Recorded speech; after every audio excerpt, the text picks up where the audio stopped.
साथ में एक ऐसे विषय पर चर्चा करने के लिए जिसे देखकर दुनिया का हर व्यक्ति स्तब्ध है, चुप है और अपने मन की प्रतिक्रियाओं को किसी ना किसी प्रकार से या तो अंदर घुटन में या सोशल मीडिया के माध्यम से या समाज के अपने अन्य लोगों से चर्चा में ले रहा है। घटना है दो महिलाओं को निर्वस्त्र करके मणिपुर के अंदर घुमाने की। और हालांकि ये जो घटना है होने को 2 महीने पुरानी है, लेकिन इंटरनेट की लगी पाबंदी के चलते ये बाहर ना आ सकी।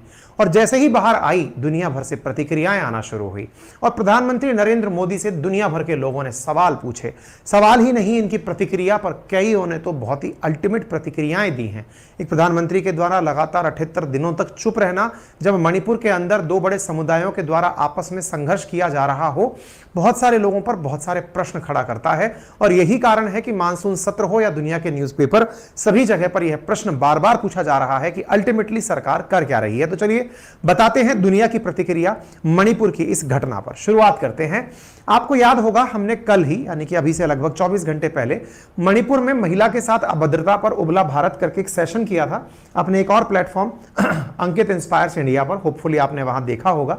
उसमें हमने कारण बताया था कि मणिपुर क्यों जल रहा है, क्या है वो मुद्दा जिसमें 2 महिलाओं को निर्वस्त्र करके पब्लिकली घुमाया गया। तो उसके बाद से क्या प्रतिक्रिया प्रधानमंत्री की आई। प्रधानमंत्री बोले, लेकिन इतने दिनों बाद बोले, इस पर भी बहुत बड़ा बवाल हुआ। मैतेई और कुकी जो 2 महीने से अधिक महीने समय से लड़ रहे हैं, आपस में एक दूसरे को बेघर करके पटके हुए हैं, उनके ऊपर उनकी प्रतिक्रिया जानने योग्य थी। हमने अपने सेशन के अंदर ये बात आपके सामने कल साझा की थी। अगर आपको कल का सेशन ध्यान नहीं है तो एक बार जरूर जाकर देखिएगा। उसमें मणिपुर की हिंसा का कारण बताया है हमने। जल्दी से ब्रीफ कर देता हूं। यहां पर 2 जनजातियां हैं, मैतेई और कुकी। प्रमुखता से जनजातियां और भी हैं नागा जैसी, लेकिन मैतेई और कुकी के बीच में असली संघर्ष चल रहा है। मैतेई एक ऐसी ट्राइब है जो कि अभी तक शेड्यूल्ड ट्राइब नहीं हुआ करती थी। इम्फाल जो मणिपुर की राजधानी है वहां के प्लेनर एरियाज में रहा करती थी। कुकी जो पहाड़ों पर निवास करती थी वो शेड्यूल्ड ट्राइब के अंदर शामिल थी। वर्तमान में मैतेई को शेड्यूल्ड ट्राइब में शामिल करने की बात चल रही है।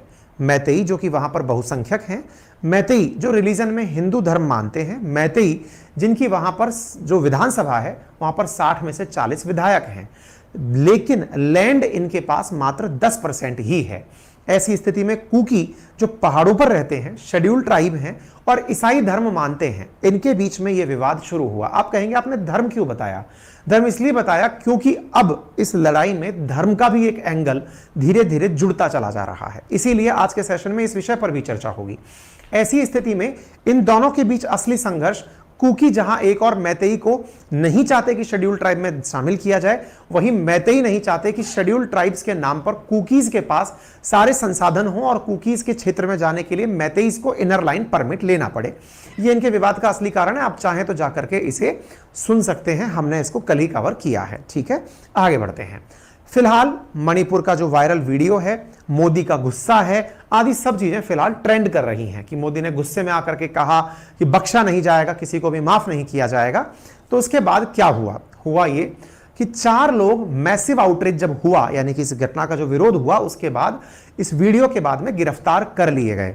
इसके साथ साथ यहां पर आप एक तस्वीर देख रहे हैं, एक वीडियो है 21 जुलाई का ही है, जिसमें यह दिखाया जा रहा है, कुछ साथी बफरिंग की बात कर रहे हैं, यहां पर एक आरोपी के घर को तोड़ा जा रहा है।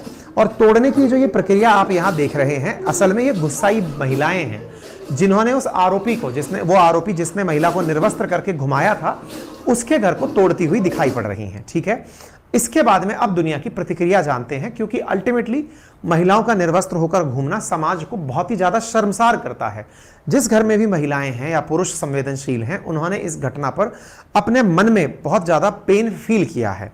अब क्या है जरा इधर देखते हैं। शुरुआत करते हैं द गार्जियन से, जो कि एक प्रमुख अखबार है वेस्टर्न वर्ल्ड का। इसने लिखा है, Modi speak out after video of sexual assault of woman in Manipur emerged. यानी मोदी बोले तो सही, लेकिन तब बोले जब 2 महिलाओं का सेक्सुअल असॉल्ट का वीडियो वायरल हुआ। 78 दिन से वो एक राज्य जल रहा था, उसके ऊपर उनकी कोई टिप्पणी नहीं आई। इसके बाद में जर्मनी का अखबार लिखता है, इंडियाज मोदी से Manipur violence can never be forgiven. उसने कहा कि भैया मोदी ने कहा है कि इन करने वालों को माफ नहीं किया जाएगा। इसके साथ में जो सबसे गंभीर प्रतिक्रिया दी वो अखबार है द टेलीग्राफ, यूके का अखबार, जिसने मोदी को इस प्रकार से रिप्रेजेंट करके बिना कुछ कहे बहुत कुछ कह दिया। क्या है ये? अगर आप इस तस्वीर को देखें तो इस तस्वीर में केवल एक कैप्शन डला है। आप में से कुछ हिंदी के जानकार होंगे तो संभवतः ये पहचान भी जाएं कि इस जानवर को घड़ियाल कहते हैं और ये जानवर के आंसू घड़ियाली आंसू कहे जाते हैं।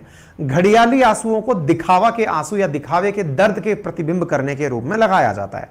टेलीग्राफ जो कि यूके का अखबार है, उसने अपने फ्रंट पेज पर केवल यह चीज दी है और उसमें क्या दिया है? It took 79 days. इसको यानी घड़ियाली आंसू बहाने को, प्रधानमंत्री की प्रतिक्रिया आने को 79 दिन हो गए। उसके बाद में 56 इंच का जो सीना है वो पिघला है। आप देखें, इन्होंने शुरुआत से ही इस घटना को कवर किया है। मई 3 में घड़ियाल दिखाया है, बिना रोते हुए दिखाया है। ऐसे ही day 2, day 3, day 4, day 5, day 6, इस तरह से इन्होंने सारे डे कवर करते हुए डे 79 के बाद 2 आंसू दिखाकर प्रधानमंत्री मोदी की प्रतिक्रिया की यहां पर निंदा की है। इसके साथ साथ ही जो TRT वर्ल्ड है, जो कि अखबार है तुर्की का, उसने लिखा है shameful India's Modi slam mob assault of 2 women Manipur. इसी के साथ साथ अल जजीरा जो कि गल्फ का अखबार है, उन्होंने कहा इस घटना को कवर करते हुए कि महिला को नेकड घुमाए जाने के ऊपर एक वीडियो वायरल हुआ है, इसको उन्होंने कवर किया। अमेरिकी अखबार न्यूयॉर्क टाइम्स लिखता है video of sexual assault goes viral in India, renewing attention on ethnic conflict, यानी कि नस्लीय हिंसा को भी यहां पर नजरअंदाज नहीं किया जा सकता। ऐसी एक अखबार स्काई न्यूज लिखता है gang rape investigated as video shows abduct Indian woman being paraded naked in Manipur. इसी प्रकार से भारत में क्या हुआ, ये दुनिया की प्रतिक्रिया आपने जानी, भारत के अंदर भी जान लीजिए। नेशनल ह्यूमन राइट कमीशन भी फाइनली मोदी जी के बोलने के बाद बोला है, और बोला है तो क्या कहा है? वो अर्जेंट इंटरवेंशन करेगा इस विषय पर। पब्लिकली वो ये आकर के बोला है, भारत का ह्यूमन राइट कमीशन। अभी तक इसे भी यहां पर ह्यूमन राइट वायलेशन नजर नहीं आ रहा था। दुनिया भर में जो सुर्खी बनी, भारत के अखबारों ने जैसे सुर्खी बनाया, वो क्या है कि ऋषि सुनक के एक स्पेशल एनवॉय ने मणिपुर वायलेंस को हाउस ऑफ कॉमन्स, आपको ज्ञात हो जिस प्रकार से भारत की संसद में लोकसभा और राज्यसभा होती है, ऐसे ही अब ब्रिटेन की संसद के अंदर 2 हाउसेस होते हैं। एक छोटा हाउस जिसे हाउस ऑफ कॉमन्स कहा गया है, और एक अपर हाउस जिसे हाउस ऑफ लॉर्ड्स कहा गया है। जो लोकसभा है वो वहां पर हाउस ऑफ कॉमन्स है। हाउस ऑफ कॉमन्स के अंदर एक स्पेशल एनवॉय ने इस मुद्दे को उठाया, मणिपुर हिंसा को उठाया, और यहां पर उठाया कि Christians are living in constant fear. इन्होंने यहां पर एक धार्मिक एंगल दे दिया, और मैं इसीलिए आपको शुरुआत में धर्म की बात बताई थी, और वो बताई थी कि Christians are living in constant fear. इनका कहना है कि जो ईसाई हैं, जो कि मणिपुर के हैं, वो इस समय लगातार भय में जी रहे हैं। Manipur report contain I witness account of abuses, यहां पर इनके द्वारा यह घटना कवर की गई। तो क्या है ये ब्रिटेन की घटना जिसको यहां पर उठाया गया है, अब मैं आपको वो बताता हूं। ब्रिटेन की संसद के अंदर फियोना ब्रूस, जो कि बीबीसी की पहली महिला पत्रकार थी, फिलहाल वो एक स्पेशल एनवॉय हैं, उन्होंने हाउस ऑफ कॉमन्स में आकर इस मुद्दे को उठाया, और उन्होंने कहा कि ये सब कुछ एक बहुत अच्छे से प्लानिंग के साथ हो रहा है, क्योंकि मई से लेकर अभी तक कई सौ चर्च जलाई जा चुकी हैं, सैकड़ों चर्च जलाई जा चुकी हैं, 100 से ज्यादा लोग मारे जा चुके हैं, 50,000 से ज्यादा लोगों को घर छोड़ना पड़ रहा है। यह न सिर्फ चर्च बल्कि उनसे जुड़े स्कूलों को भी निशाना बनाया जा रहा है। इससे साफ होता है कि यह सब एक प्लानिंग के तहत किया जा रहा है, और धर्म में इस हमले का एक बड़ा फैक्टर है। मैंने शुरुआत में भी आपको बताया था, कुकी जो पहाड़ों पर रहते हैं, जिन्हें एसटी का दर्जा प्राप्त है, वो ईसाई धर्म मानते हैं। शुरुआत में ऐसा नहीं था। शुरुआत में 90 वर्ष के अराउंड, जब अंग्रेज भारत में नहीं थे, उस समय वो लोग कुकी धर्म वाले जो लोग, कुकी जो थे जनजाति के लोग, वो ईसाई धर्म नहीं मानते थे। लेकिन जैसे जैसे ब्रिटिशर्स ने इन 7 सिस्टर्स में अपना प्रकोप बढ़ाना शुरू किया, लोग इनको अपना हमदर्द मानते हुए इनके लालच में आकर धर्म परिवर्तित करके ईसाई धर्म अपना लिए, और वही ईसाई अब इनकी नजर में टारगेट हो रहे हैं, ऐसा इनके द्वारा मुद्दा उठाया गया। तो मैं आपको थोड़ा फैक्ट पॉपुलेशन के ऊपर ले चलूं। यहां की 41% पॉपुलेशन, 28 लाख के अराउंड यहां की पॉपुलेशन है, जिसमें 41 लाख पॉपुलेशन, 11.79 लाख ईसाई धर्म मानती है मणिपुर के अंदर। जो मैतेई यहां की बहुसंख्यक जाति है, जनजाति है, वो हिंदू धर्म मानती है। तो यहां पर इस मुद्दे को इस प्रकार से हिंदू बनाम ईसाई देखा जा रहा है। जरा आप इन्हें सुन सकते हैं। also targeted in what looks like systematic and ये ब्रिटिश जर्नलिस्ट हैं, लेकिन ये हाउस ऑफ कॉमन्स में बोल रही हैं। इन्हीं की बात को इंग्लैंड के अंदर एक और जो मतलब एंड्रयू सेलोइस नामक सांसद हैं, उन्होंने भी ब्रिटिश संसद में ब्रूस की इस बात को उठाने की तारीफ की और उन्होंने कहा कि जो लोग मदद के लिए गुहार उठा रहे हैं उस पर नजर किए जाने की आवश्यकता है। यानी संसद के अंदर भी अब ये विषय चर्चा के अंदर आने लग गए हैं। बकायदा अभी तक इन ब्रूस के द्वारा 21 जून 2023 को भी मणिपुर की हिंसा पर प्रॉपर अपनी रिपोर्ट जारी की जा चुकी है कि किस प्रकार से वहां पर धार्मिक हिंसा हो रही है।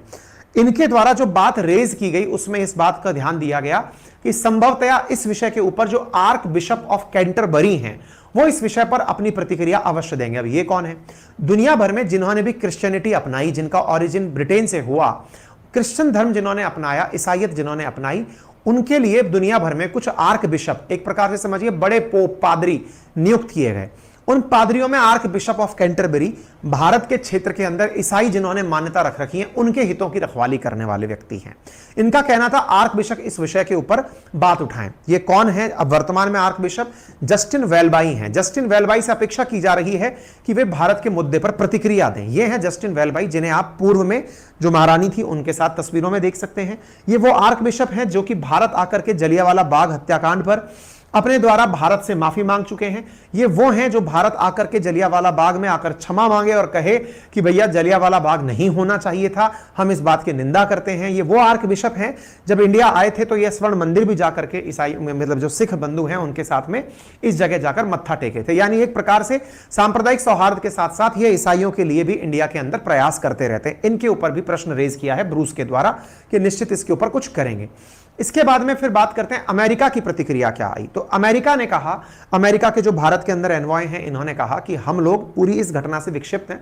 हालांकि हम लोगों ने मतलब इससे स्तब्ध हैं। हमने हालांकि इसके ऊपर अभी तक वो नहीं देखा है, मतलब वीडियो नहीं देखा है, लेकिन हम ये मानते हैं कि ह्यूमन सफरिंग जहां भी होगी उसमें सभी की संवेदनाएं वो होती हैं और अगर इंडिया चाहे तो हम उनकी मदद को, हम उनकी हेल्प करने को तैयार हैं। इसके साथ साथ अमेरिका के एक सिंगर है मेलिक मिलवेन, उन्होंने भी इस बात पर अपने द्वारा संवेदना व्यक्त की। इतना ही नहीं, इन्होंने अमेरिका की तरफ से यह कहा कि अगर इंडिया चाहे तो हम हेल्प देने को तैयार हैं। ऐसा एरिक गारसेटी जो इंडिया में अमेरिका के राजदूत हैं उनके द्वारा कहा गया। हालांकि इस बात को इंडिया के अंदर पसंद नहीं किया गया।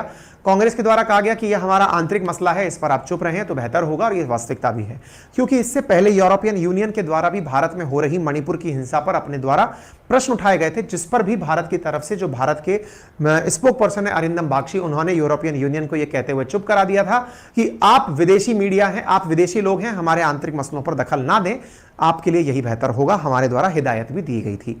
तो उम्मीद है आप लोगों को दुनियादारी की प्रतिक्रियाएं समझ में आई होंगी। रही बात भारत के सत्र की, तो भारत में वर्तमान में मानसून सत्र चल रहा है। प्रतिक्रियाओं के चलते यह पूरा नहीं हो पाया। आज भी मणिपुर हिंसा को लेकर के सदन के अंदर हंगामा हुआ। सदन को 24 तारीख तक के लिए स्थगित कर दिया गया।